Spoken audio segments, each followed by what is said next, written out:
So I want to start with giving some gyan. Since I have some gray hair, I think that um, gives me license to say some gyan. Um, based people who feel, there's a heterogeneous set of people who feel that, oh my God, is this what big data is all about? And we expected something. This is too much theory. Don't get carried away by buzzwords. Um, there will be a lot of people who will be willing to teach you various tools, but tools are important, programming is important, but theory is much more important. So it's important to understand the theory. And you are all in your very early stages of your career, with lots of time. So take your time to understand the basics. Number two, I would say, learning theory is sort of like learning music. That you start with some sarigama, which can be very, very boring before we actually get to some fun songs. So um, a lot of randomization, interesting tools to deal with big data are coming. So just stay patient and go through the grinding. The last point I want to say, because again there is a heterogeneous set of people, is to have your, don't get overwhelmed by the amount of information given. Don't get overwhelmed by some people answering, whereas you might feel that, oh my God, am I not following things? Yes, there are different sets of background of people, but important thing is to make an effort, look at the resources, use the resources, use the people, and learn as much as you can. Okay, and there's no syllabus, there's no hurry. It's up to you to make the best use of the time and the resources available. Okay, so that's the first thing I wanted to say based on some of the feedback we have been hearing about this whole set of lectures. Okay, so in the previous lecture, Saket mentioned these three lower bounds in this communication protocol. We have, unlike algorithms, these are like slightly different kind of things. Protocols, you have Alice and Bob, or Akbar and Birbal, or Savit and Satna. We're trying to communicate and try and compute a function of the joint input they have. And what he showed is that given two strings, or he did not show, but he said, we didn't see a proof of it, that given two strings, x and y, to determine whether these, to think of them as characteristic vector, two strings of length n, you want to know whether they intersect, requires n bits of communication. To determine whether they are equal requires n bits of communication. By the way, in a randomized setting, equality can be done better. You will get to see that later when we actually introduce randomization formally later. And this problem, your Alice is given an n-bit string and Bob is given an index, that is sort of a log n bit index, and you want to find the white bit of x. This, this arrow says that, Alice starts first, then it requires n bit string, okay, n bits of communication. The lower bounds are big deal, okay? I mean, in your whole algorithms course, how much lower bound have you seen? So these are really important, very important results. Somebody is interested should. I mean, proofs are somewhat non-trivial, but worth looking at them if somebody is interested in the whole area of communication complexity is. Um, but how have you? I mean, how do you prove lower bounds? What sort of lower bound techniques have you seen in your algorithms course? Can somebody tell me something? What lower bound have you seen, and how do you show that? Anybody?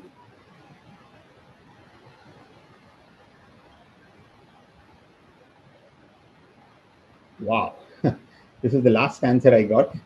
You got that as the first one. Wow. These are people who have seen, who know what's coming. That's not the first thing I expected. Okay, so Agastya says reductions to problems or from problems for which we know. Should be. Sorry, reductions It should from be from problems which problem. we know lower bound. What sort of examples have you seen of this kind? Okay, pigeonhole is a technique I've seen, but Uh, reduction, yeah, yeah, I mean reductions. We can reduce problems to three sat for an NP completeness and things like that. NP completeness, right? Again, not to 3 sat, from 3 sat. Yeah, yeah, Okay. from three. Yeah, sorry. Yeah, NP and completeness is actually what sort of a lower bound is it? I mean it's not really established lower bound. We can just say that we can conjecture that there is no polynomial time algorithm for this. Yeah, Yeah, it is a because we're lower bound talking. that you cannot get a polynomial time algorithm under reasonable assumptions. It's a lower bound. So a lower bound is shown by giving a reduction from a problem for which we know lower bound. But this is something you would have done at the end of the course in your algorithms. But have you not seen any other lower bound? Like sorting lower bound. How do you prove that? I Using what? don't fully remember the proof, but I think it was constructing some kind of tree that will whatever decisions we take. Yeah, Exactly. So that's actually called information theory lower bound. Okay. So roughly what it says is you have to distinguish among n factorial permutations, and so you need the log of n factorial time. So that's sort of an information theory lower bound. What other lower bound have you seen? So one is information theory lower bound, another is reductions, and what other lower bound have you seen?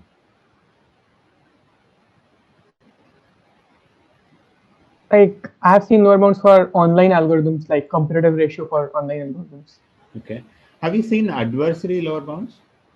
Yeah, I mean in the same setting, like online setting, Okay. the So let adversary me tries to let provide me some actually bad give info. an example of an adversary lower bound. Okay. So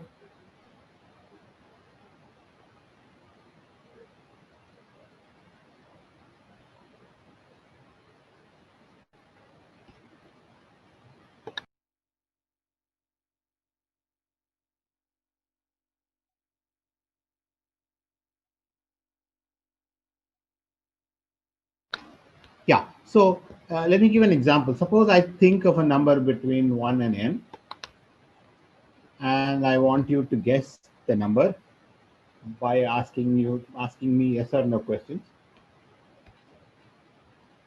Can you hear me well? Yeah, yeah, yeah. Okay. Yeah. So suppose I think of a number between 1 and n, and you have to ask me yes or no questions to find the number. How many questions would you ask? I I think it would be n only, right? Because whatever I'll ask, you can just like go on and say no, right? Really? Anybody else? Maybe I want different people say answer. Maybe we can do something like binary search, like we can ask that Log number n. is greater than a certain number. Yeah, And exactly, right? So you can ask log n many questions to guess the number I have. This is actually an upper bound because all we are saying is here is an algorithm which will find this number I'm thinking of in log n many questions. But now suppose I want to prove lower bound, right? So what is the lower bound I want to say? I am an adversary. I want to make you ask as many questions as possible. Then what number should I think of? Because remember, I don't know what question you are going to ask. I don't necessarily know that you are going to play binary search or anything.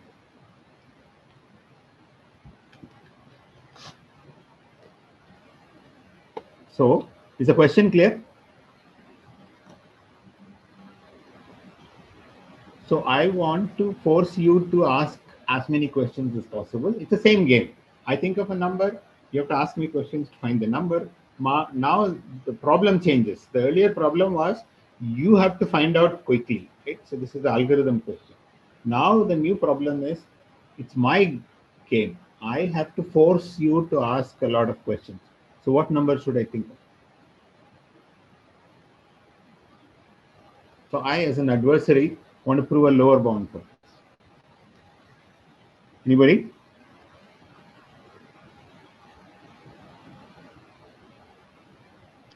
It's a Sir, question. Yeah, if exactly. binary search is employed in the Right. I think someone is Log calling. the largest element. Okay. So it says, won't the number depend on the algorithm we are trying to beat? Absolutely. So what should I do? Okay, so here's a game. I think of a number between 1 and n, and you have to ask me yes or no questions to find the number. And first question comes, is the number 27? I don't know. What, any kind of question might come. How should I answer?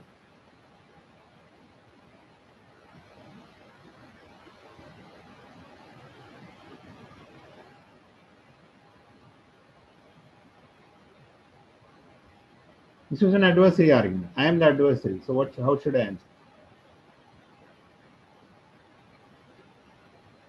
Savit, you're absolutely right. It depends on the algorithm we are trying to beat. So algorithm starts, is the number 27. What should I say? Suppose I'm thinking of a number between 1 and 1,000, let's say. And the algorithm starts with, is the number 27. What should I say? No, right? Yeah, yes or no. What should I say? I should say no. What does that mean? What, in general, what should I do if these comparison questions keep saying no until the space reduces to one number?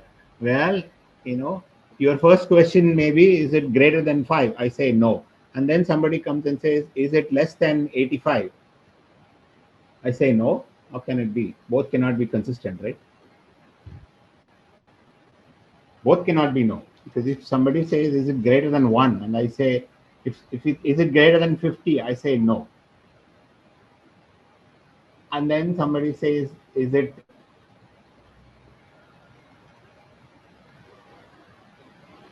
51? Okay, I mean, sometimes there may be some consistency issues, right? I cannot be saying no, no, no, no all the time. I have to be consistent.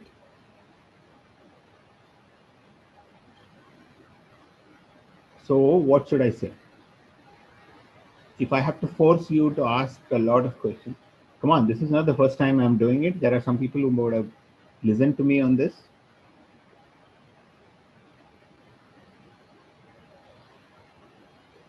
The largest or the smallest number? Sorry? Yeah? Pick the largest or the smallest number, maybe. Largest what? If the number is between 1 or 1,000, maybe you should pick 1,000 or 1 No. as the number. But what if your first question is it 1,000? I have no idea what you're going to ask, right?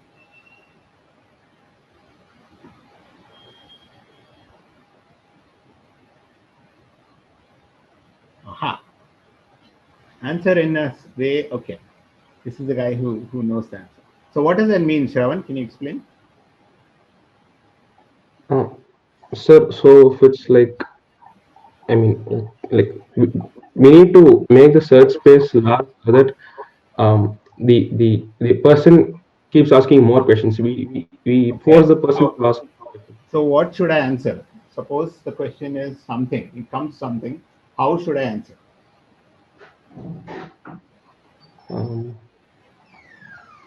So, See, to start with, my range is 1 to n. Okay. yes, So sir. now some question comes. I don't know what the question is. Is it greater than n by 3? Is it greater than 27? Is it greater than, is it a prime number? I don't know. The question could be anything, right? It's an yes or no question. So answer in a way that search space is maximized. Yeah, what does that mean? Yeah, for each time you need to eliminate the lowest number of possible answers that you can for any particular question. Okay, so suppose the question is it prime? What should I do? Suppose I'm thinking of Uh, number you between should 1 and 1,000. you should say no because prime numbers are very less. So Prime numbers are very less. Okay, so the uh, strategy is you figure out, if you say yes, how many numbers are eliminated. If I say no, how many numbers are yeah, eliminated, and answer in a way that fewer numbers are eliminated. That's the strategy. Right? Satvik, does that answer your question? Yes, it depends on the algorithm. But yes, so that's why I will not think of a number beforehand. I will not. I keep my options open. Depending on the question, I take. So, for example, if I'm thinking of 1 and 1,000, somebody asks, is it greater than 27? I will say yes, because there are no more numbers greater than 27 than numbers less than 27. But if you ask, is it 999, I will say no, because in that process I would have eliminated just one number. So I play my game so that I ensure that I eliminate at most half the number of elements every time. So I can force you to ask log n many questions. Okay. Um, so all I want to say is there is this interesting notion of adversary strategy or argument.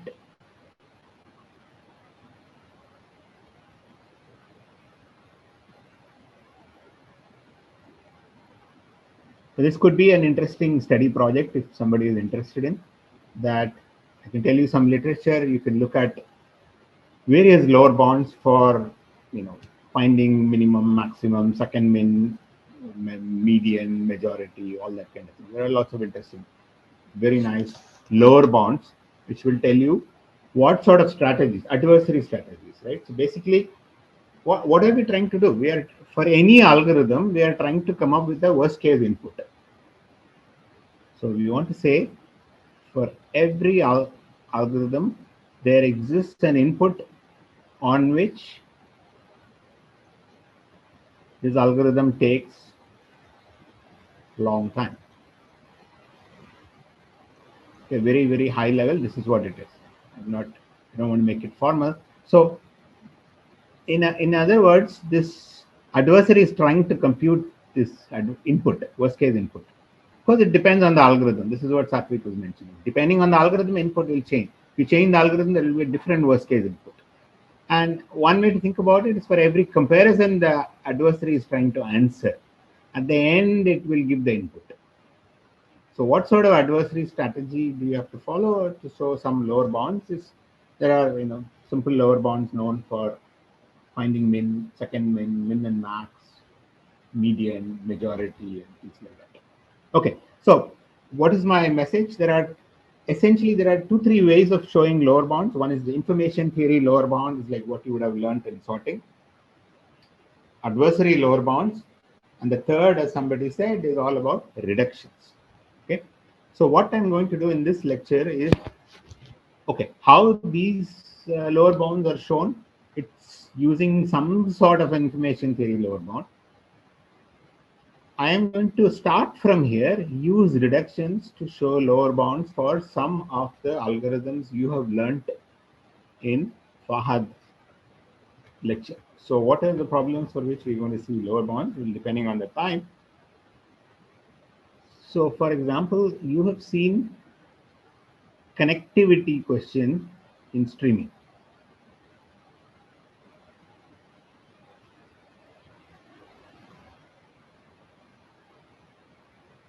Right? So edges are coming in stream, and at the end you want to know whether the given graph is connected. You remember the algorithm and how much space it took for this problem? Hello? Edges are coming in stream. At the end of it, I want to know whether the graph is connected. So what do you remember and how much space does it take? Space was order n log n. Space was order n log n. What do you remember? That will be maintaining the connected components, and we'll be seeing if Yeah, maintaining connected components or maintaining a spanning as the spanning forest. yeah. Right? Every time a new edge comes, you just check whether it forms a cycle. If so, Forms a throw it out. If it actually connects the two components, you keep it. So in the worst case, it's like n log n bits takes. Yeah. So what we are going to look at using reductions is that the space, you cannot beat it. That it's we cannot improve the space to linear, for example. Well, today I may not be able to do an omega n log n lower bound. At least I'll try and show omega n lower bound. Another problem you've seen is matching, right? Or maximum matching. And what did Fahad do on the maximum matching problem?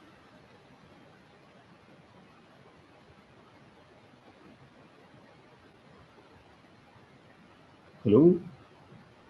Two approximation. He was doing two approximation in how much space? I think order n space or n log n. So what I'm going to show is that, well, if you want to find maximum matching, we will show, hopefully today, omega n square space. And for this, at least omega n space, can actually improve it to omega n log n. I may or may not have time to get to n log n, but at least I'll try and show omega. Okay, so are there any questions? We are going to use these lower bounds as a starting point. It's sort of like, what has communication complexity got to do with my streaming algorithm space? Yes, that's what the beauty of it. Communication complexity is very, very powerful. The lower bounds are used in many, many situations. We're going to see a reduction using from the communication lower bound to this connectivity problem and the matching problem.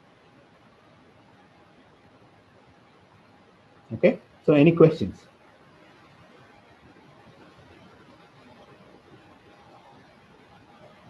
Okay, so let me just write the theorem I'm going to show. First theorem.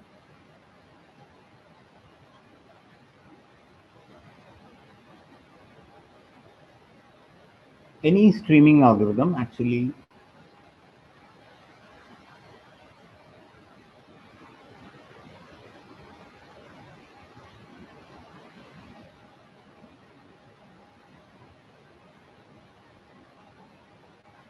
to solve connectedness in the insertion model. Okay, this is even restricted.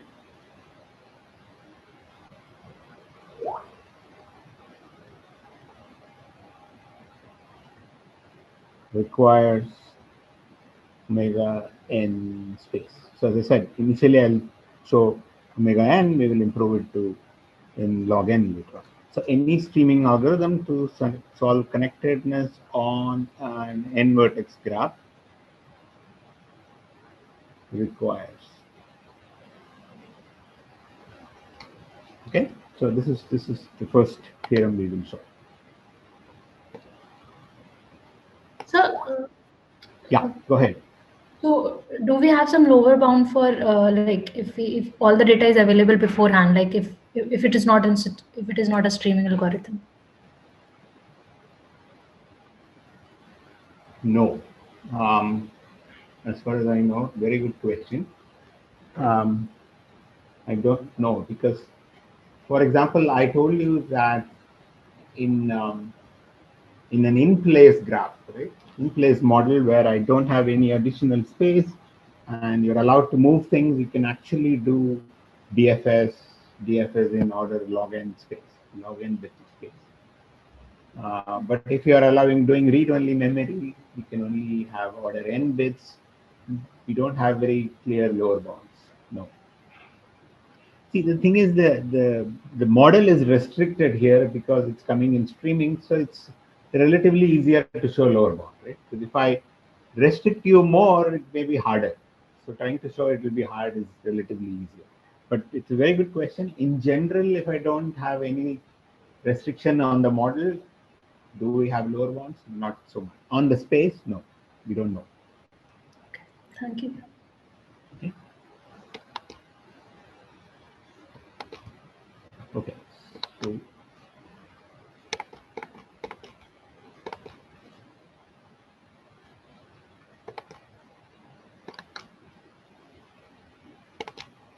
right. Okay. So what we are going to do is reduce from disjointness. These are cute, very simple algorithms, and that's why I'm going to do cute reductions. So, first of all, I mean, it's still a mystery. What is the connection between communication complexity and streaming? Okay, the mystery will be resolved here. So, what do I know? I know that the deterministic communication complexity of disjointness is at least n. Okay, capital N. So, what does it mean? If somebody gives me x, a string, and somebody gives me a string y, n-bit string, I want to know whether there is an intersection between the two. If any communication protocol requires n bits. So what we will show, this is exactly what the NP completeness reduction what we show, right? That what is the reduced SAT to vertex cover means what if vertex cover has a polynomial time algorithm, then SAT has a polynomial time algorithm. Right? That's what it means. So similarly, what we'll show is that if connectedness has a little O of n space algorithm, then disjoint problem has little O of n communication complexity.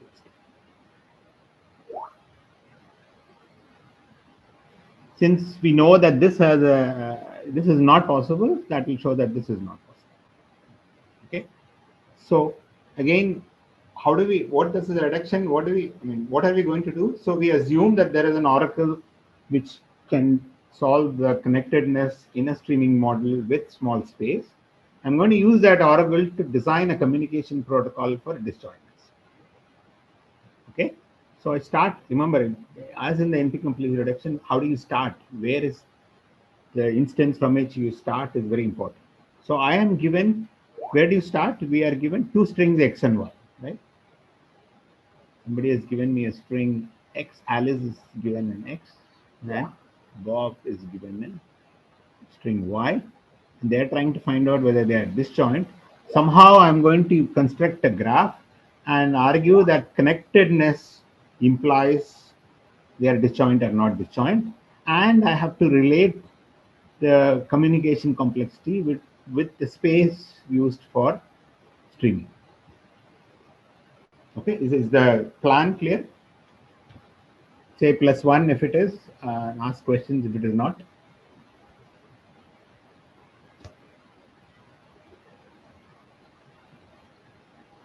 So if our plan is clear, put +1, and if it's not clear, put -1. I can say it again.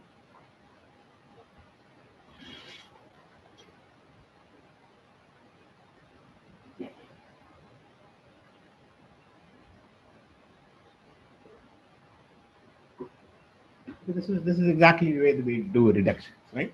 So now I'm going to construct a graph from these two bit strings. And the graph is going to have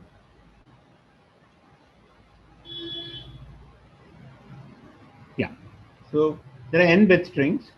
So I will have n vertices.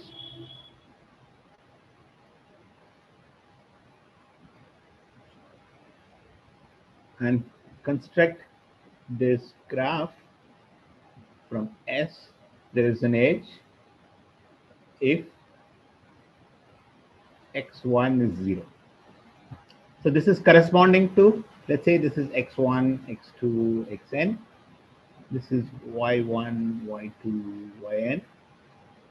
So corresponding to this bit string, I'm going to say S will be adjacent to vi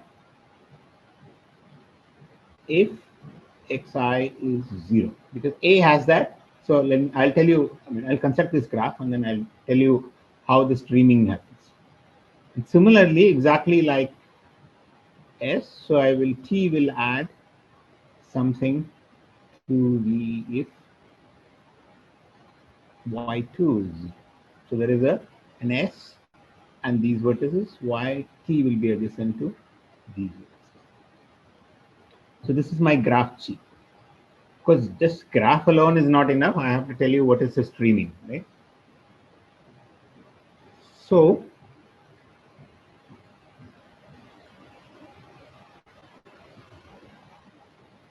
I give these edges to the stream first. Let's call it sigma 1, right?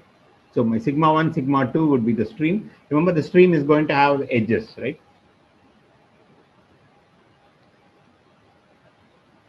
The stream which has edges, so this is sigma 2. All these edges is sigma 2.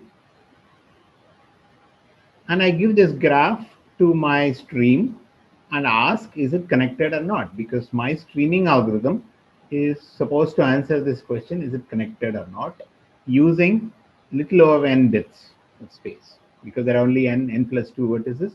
So it's going to answer with little over n bits whether it's connected or not. Okay. So now I'm going to convert this into a communication protocol. What is a communication protocol? Well, A has to communicate something to B, and then B has to answer. Okay, we're going to do it in one pass. Okay, all this is we're going to talk about for one pass, but this thing generalizes for any number of passes. So A is going to communicate. Remember our communication protocol. A is going to communicate something to B, then B gets the answer. B looks at its input and looks at what it got from A and answers whether X and Y are disjoint or not. Okay. So what is A going to communicate? A is going to communicate. Remember, this stream uses only some little of n bits of space, right? So I throw these edges to the stream, SV1, SV2, all this based on what A got, and at the end of all these edges, look at the snapshot of the space used by this algorithm, and that is what A will communicate to B. Then B looks at all these edges, and based on the final answer, whether the graph is connected or not, B is going to answer A and B are disjoint or not. Now let's make the following useful observation, or if anybody sees it. So I want to say, this is an observation in this graph. G is connected if and only if X intersection Y is disjoint, or do they intersect? Can somebody tell me this?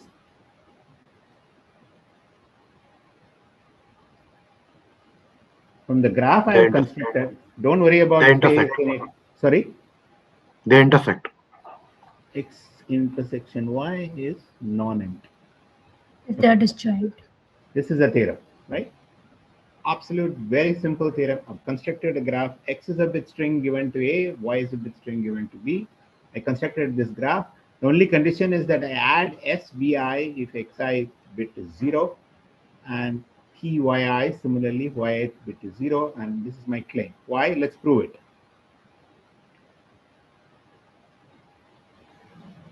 Or let's see. Suppose X and Y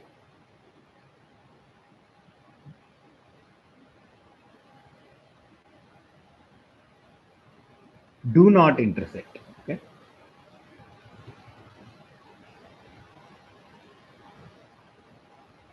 Suppose X intersection Y is empty. They do not intersect.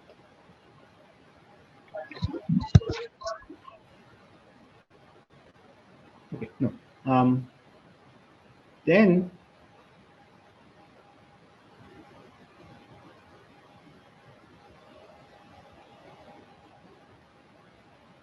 look at all the VIs for which the ith bit is 1. Okay, so suppose look at this VJ and XJ is 1.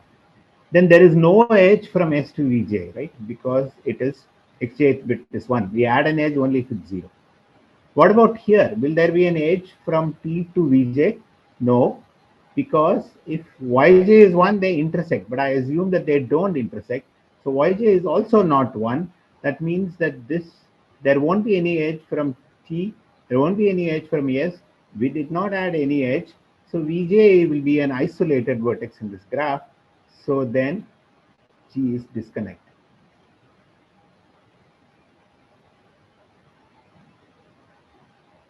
And conversely, if G is connected, then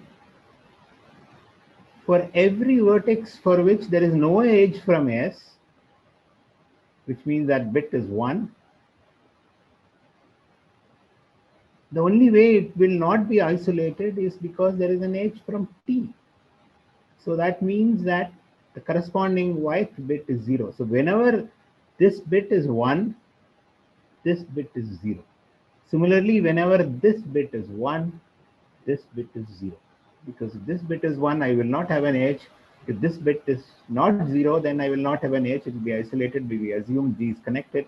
So whenever I have a 1 here, this is 0. Whenever I have a 1 here, this is 0. So that means they don't intersect. And that's my claim.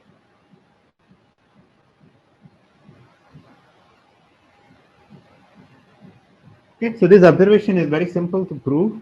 Now, what did I achieve? So, is the communication protocol clear? So, what did I do? X and Y are two strings, one given to A, one given to B. I constructed this graph and I constructed the following stream. What is the stream? S followed by all these edges are the first set of edges. After that, I give these set of edges. Okay. So what is the communication A does? Well, I look at the space registers in this connectivity algorithm. Since you promised that it actually uses little o of n space, I take whatever bits are here and I'll communicate to B from there. And then B will play this game because it's not communicating anything to A. So it doesn't cost to the communication. B will essentially play this connectedness game starting from here, looking at all the edges of this, and depending on the final answer, it will say it's connected or not. And based on this observation, then it learns that whether these two strings intersect or not. Okay, is that clear?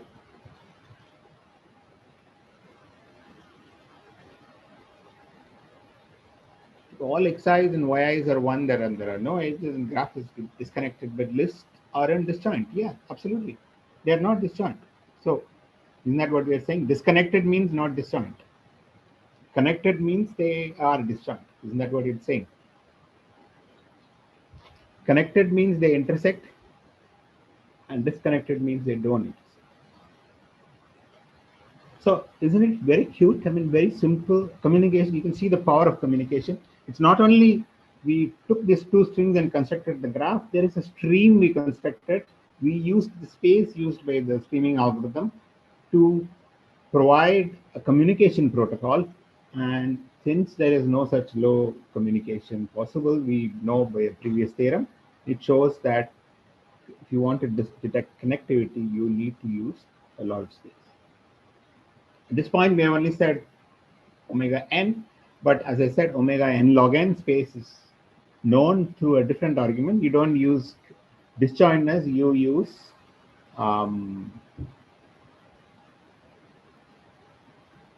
index to prove a stronger lower bound. If there is time, I'll get to it, but otherwise, no. So let me move on to the next problem I want to talk about, and that's on matching.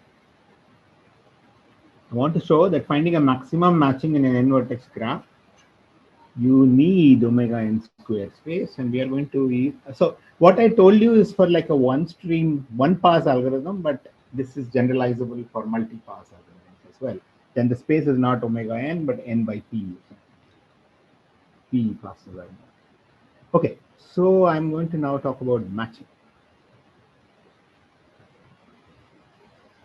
Any questions, comments? If you understood and like it, you can say +1.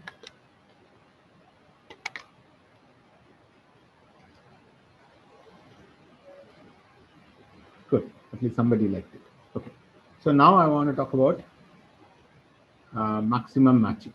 So we want a reduction from index to maximum matching to prove this theorem that, so some of this works for even randomized protocols, multiple passes and so on, but we will get to that later. So what is it I want to say? Any single pass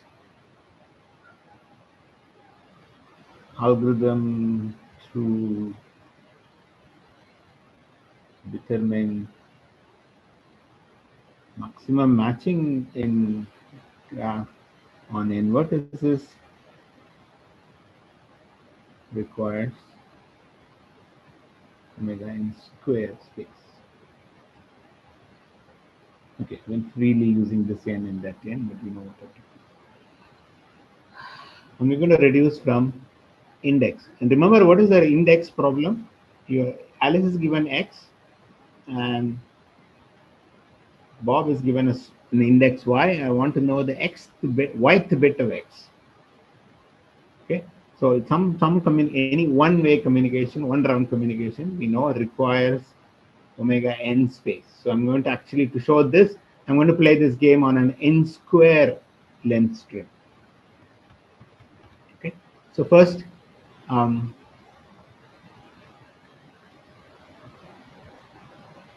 yes, okay. So here is the proof, right? We're going to do a reduction from index. So suppose I'm given an n square bit string.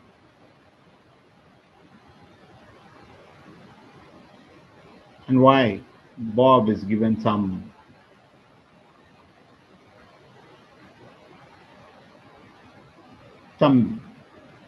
a, okay, an index.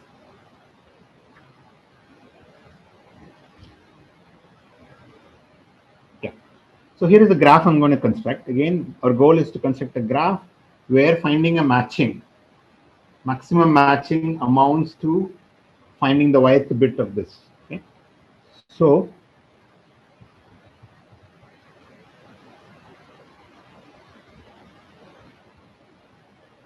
yeah, so here is the graph. So Alice is n square bit string. I'm going to treat it as a bipartite graph. Okay, so this is A, B, and so for example, these are values 1 to n, 1 to n. So I read the first n bits, and wherever there is a 1, I will draw an edge. So suppose if the first bit is 1, then I will have an edge like this. Second bit is 0, I will not have an edge to 2. The third bit is 1, I will have an edge, and so on. And then the next n bits, and the next n bits, and so on. So I can map these n square bits into some sort of a bipartite graph. Think of it like an adjacency, AB adjacency matrix of, row by row, you're reading it and putting it here. This is Alice's graph. And remember, this A, whatever y got, is also a pair, right? Let's call this some P comma Q. Basically, because I mean, this A corresponds to some sort of an edge, right? Because it's an n square bit string, and this is an index in the n square bit thing, so it corresponds to P comma Q. Okay. So Bob has B comma Q, P comma Q. So what is Bob's graph? Bob is going to have some A1 to AN and B1 to BN. Draw all this A2 to 2, except AP is not going to have an edge. And similarly, B1 to N, B2 to N, and BQ is not going to have an edge, and all other edges. This is Bob. Bob has P comma Q, so he can play this game. Then in addition, he's going to add this edge AP comma BQ. That's my graph. Okay, let's call this graph G.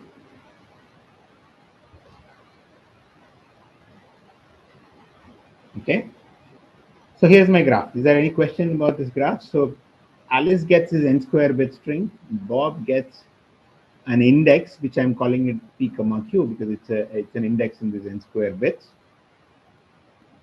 And my graph I'm constructing, Alice's graph is basically this bipartite graph, and Bob constructs these vertices, these edges, and these vertices and these edges. So there is no edge BQ to Q. So Q is in here and that's not added, but AP to BQ above is added. Okay. So is the graph clear? Put a +1 if it's clear and ask questions if it's not, or put a -1 if it's not clear. Sorry if I missed it. We are putting an edge if the bit is 1 and 0 otherwise, right? Here, yes. Okay. Here, yes. If it's 1, I'll put a 1 and 0 otherwise. Okay. Here, it's all the AIs corresponding 1, 2, 3, all the BIs corresponding, except for this BQ and except for the AP. But AP and BQ are joint. Okay, thank you. Yeah. So here, everything is 1. Think of it like an adjacency matrix. So now here. Sir, in the bipartite, Sorry. in the bipartite graph that we constructed for Alice, there can be an edge P comma Q, right? If it was Yeah, one. of course. It may or may not be. Exactly. Depends on the corresponding bit Whatever. is 1. In fact, that's going to play a crucial role now in the theorem I'm going to prove. Yeah. There may or may not be an edge P comma Q, but yes. Okay, sir. Depends on the P comma Q bit is 1 or not. Yeah. So here's my theorem now, or the observation. G has a perfect matching if and only if we give some names here. So maybe let's call this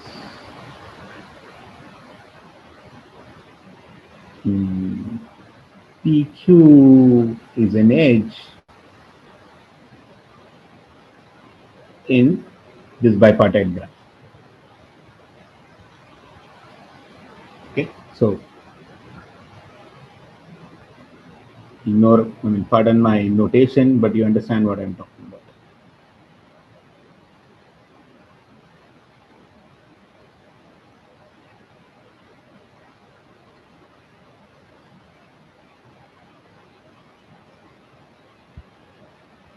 Okay, so let's see if we can prove this, right? So let's see how the perfect matching will look like, right? Remember, these AIs are all isolated vertices. Sorry, degree 1 vertices. So if you have a perfect matching, they all have only one place to match. A1 has to go to this vertex, A2 has to go to this vertex, AN has to this vertex, and AP is only adjacent to BQ, so it has to go here. So all the AIs and BIs, there is a unique way of matching. What about the vertices here? Well, we've already matched 1 to A1, 2 to A2. P is the only one which is not matched by these edges. Q is the only one which is not matched by these edges. But how can you match them? Because these guys are, all these vertices are also matched except Q and P. So the only way to match them is that if PQ is an edge. So G has a perfect matching, PQ must be an edge. And conversely, if PQ has an edge, then I can give you this perfect match, right? A1, 1, A2, 2, AP goes to BQ, make PQ match and all that. So this proof is fairly trivial. Is that clear? Put -1 if you have questions on the proof of the theorem, +1 if you are happy with the proof.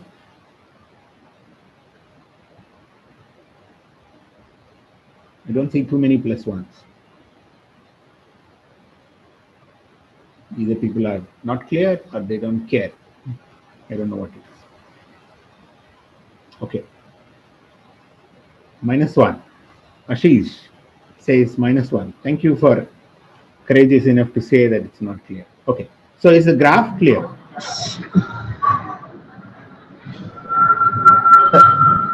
The graph is clear, but the proof. Okay. Let's start with the graph. So the graph, you are given this n square bit A. Alice is given this n square bit A. Bob is given this index P comma Q, because I think of each bit as a pair, right? 1 1 1 2 1 3 1 n, 2 1 2 2 2 3 t n. So this index is a pair. Now my graph is A1 to 1, A2 to 2, except for AP to P. P is this P, and AN to N. Similarly, B1 to 1, B2 to 2, Bn to n except for this bq to q, and I add the edge ap to bq. That's my graph.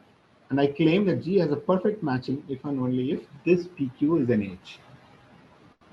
Suppose G has a perfect matching, then A1 has to be matched only to this one. A2 has to be matched only to this 2. AP has to be matched only to this BQ because these are degree 1 vertices. They have no other neighbors anyway. Similarly, B1 has to be, vertices degree more than 1 are all inside. All these guys have degree 1, all these guys have degree 1. So they have a unique partner. In the process of matching these BIs and AIs, what you have left is P and Q are left.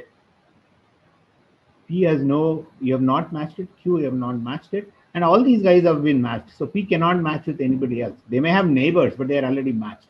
So the only possible partner for P is Q. So if you claim G has a perfect matching, then PQ must have been an edge. And the converse is very similar. If PQ has an edge, then I can give you this perfect matching. So in other words, this graph on 4n vertices has a matching of size 2n. The maximum matching is 2n only if this PQ is an edge, and if this edge is not there, the maximum matching size would be less than 2n. So what is our communication protocol? Well, what is our problem we are trying to solve? We are trying to solve what is the the pqth bit of A. Is it 1 or 0? That's what we are trying to solve. So what is our algorithm? I construct this graph, give Alice's edge initially 1 by 1 because it's a streaming algorithm for matching. 1 by 1 I'll give this, and at the end of Alice's protocol I look at the space used by this algorithm, whatever that S is, I give that as a communication from A to B, and then B will give 1 by 1 these edges, run my matching algorithm. It doesn't matter what space it uses because it's not communicating anything more. At the end of it, it has the answer whether or not what is the maximum weight edging, matching. That's what problem we're trying to, this graph algorithm is supposed to solve. Based on that answer, I'll be able to answer whether PQ is an edge or not, which means PQth bit, whether it's 1 or not. Okay, is that clear, Ashish? Yeah, now Good, thank you. So what I taught you is 2 simple reductions from these communication complexity lower bounds. This tells you how to convert a communication complexity lower bound into a space bound for streaming. Okay, this is important. It's very subtle, so you have to really go through and understand what I'm saying, because in this streaming algorithm, all it takes is 1 by 1 some edges, and it uses some space to answer finally this, whether what is the matching size. So what I do, I give Alice's edges 1 by 1. At the end of it, the streaming algorithm has some snapshot. I take that snapshot and give that as the communication from A to B. And then Bob will add these edges and use this answer to determine, because Bob's goal is to determine what is the yth bit of A, and it will answer based on this theorem. And the only communication that has happened is this. Since any communication for this we know is omega n square because it's an n square bit string, that's what the theorem is. It tells you that this space used must be omega n square. And that explains why Fahad was resorting to approximation algorithms and not just exact algorithms. Okay. So now what I'm going to do is to just throw you some exercises which probably could be, yeah. Just a small question. The size is omega n square when the string size was n square. Correct. Yeah. It is n square, right? The string size is n square. I played the game on an n square bit string. Okay, so for omega, what can we claim for a string of size n? Omega n? Claim for what? On size for us, like what will be the lower bound for a string of size n? See, our lower bound is for a graph. We have Okay. to talk in terms of the graph problem we are trying to solve. Okay. Our lower bound is on an n vertex graph. So in Okay. this Okay. graph, the number of vertices is only 4n vertex graph. Okay. I got it. Yeah. This lower bound is for a 4n vertex graph. So it's, you can divide by 4. Yeah. So it is an n vertex graph. Okay. If you are worried about, oh, did I convert this n square to n square? Yeah, it's only the edges. But in terms of number of vertices, it's still n. So on an n vertex graph, we have shown that you need omega n square because Okay. Yeah. Got it. Yeah. Thank you. Okay, so what I'm going to do is wrap up by throwing in a couple of exercises or results which possibly will get done in the tutorials. So for example, we can show by using very similar argument.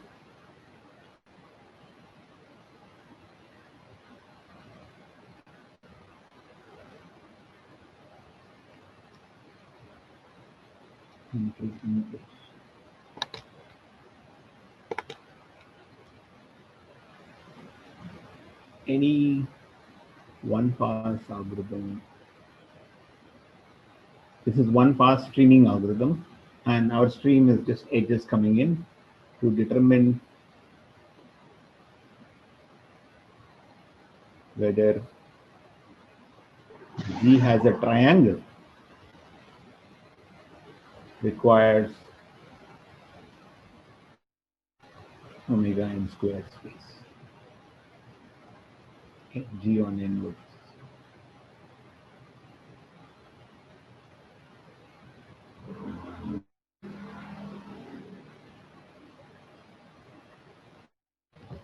But remember, suppose I want to know whether G is bipartite. Have you seen an algorithm and how much space does it take?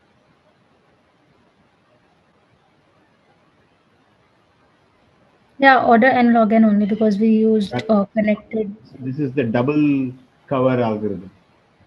Okay, this is in contrast. Bipartiteness can be tested using order n log n space. So this is in contrast. So graph is bipartite, you can actually do it with order n log n space, but if I just want to know whether it has a triangle, the theorem says omega n square space. Again, you can use index and very similar kind of construction, reduction from index you can show. And this requires a little bit more. It's not one pass. Any algorithm to determine connectedness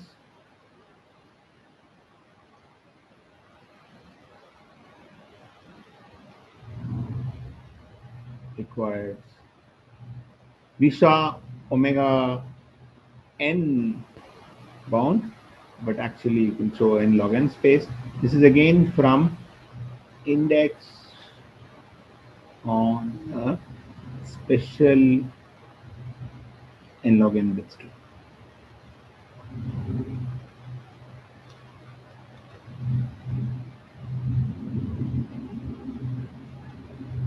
I mean, you're welcome to try this. At least the triangle thing is not very hard. N log n for bipartiteness requires some work. If there is time, we can do it in the tutorial. And So can you repeat what you have written in the bracket? Theorem 2. yeah, so I'm just giving you a hint about how to prove it. All I'm saying is you reduce from index on an n log n bit string. So suppose I have an n log n bit string, x is given that, and y is just an index. We know that the index requires omega n log n space. Yes. If it's n, it's omega n. If it's n square, it's omega n square. If it's n log n, it's omega n log n. But not any n log n bit string. So you need to start from a special kind of an n log n bit string. So we'll talk about it in the tutorial sometime. So first you need to prove a lower bound for that special n-logging bit, and then reduce from that to connectedness.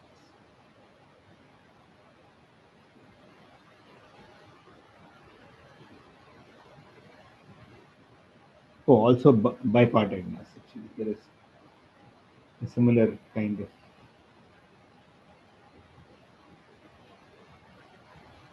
lower bound you can get.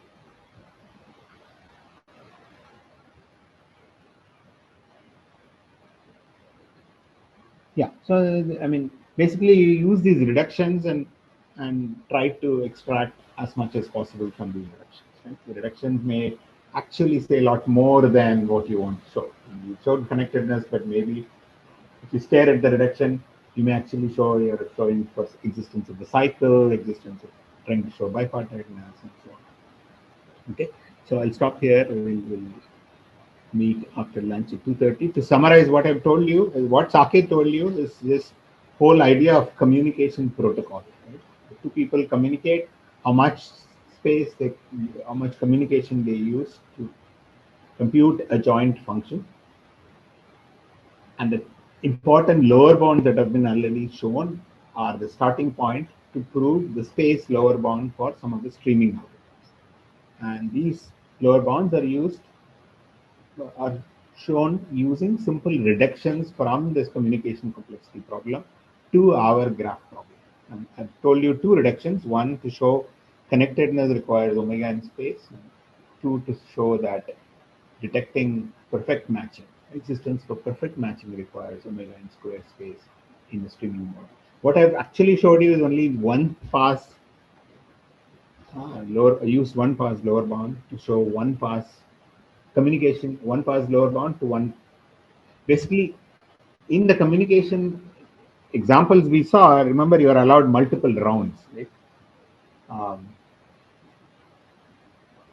Savik and Sapna are actually doing multiple rounds to compute the median problem. So if you are allowed that, and you can use the corresponding lower bound to show multiple pass algorithms in our streaming mode. Okay, so that's the way these connections are. And proving lower bounds in general is a hard thing. It's a great thing. So we are able to sort of reach to you these lower bounds very early on. Part of the reason for these lower bounds again is to show that, hey, if you really want to improve the space, you have to relax something. You have to either do randomization or go to some approximation. Okay? And that's the game we will start from today's afternoon lecture. Starting, we'll do randomization and we'll start from there. Okay, stop here and thank you. And are there any questions? So I don't know how valid this question is, but so these reductions also imply something about running time. Like, can we say something about running time also? The thing is, the communication. No, it does not, because even in the communication, we are only using the communication lower bound. That communication corresponds to space. That's all we are using. So, if you want to talk about time, first of all, we didn't. You need a different kind of starting problems, because the communication corresponds only to the space. And in the big data world, if you have a lot of space, time is not an issue, because you can copy everything and do whatever you were normally doing anyway. So that's one of the reasons we care about how much you can do with small space.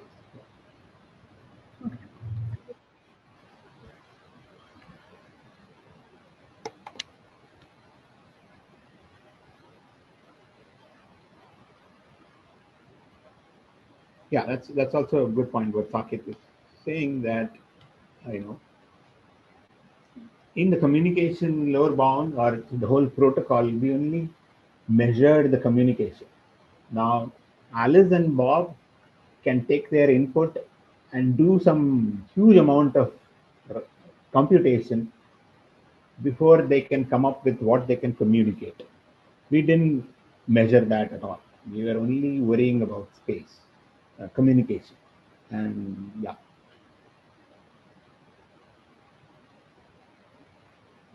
Right. Thank you.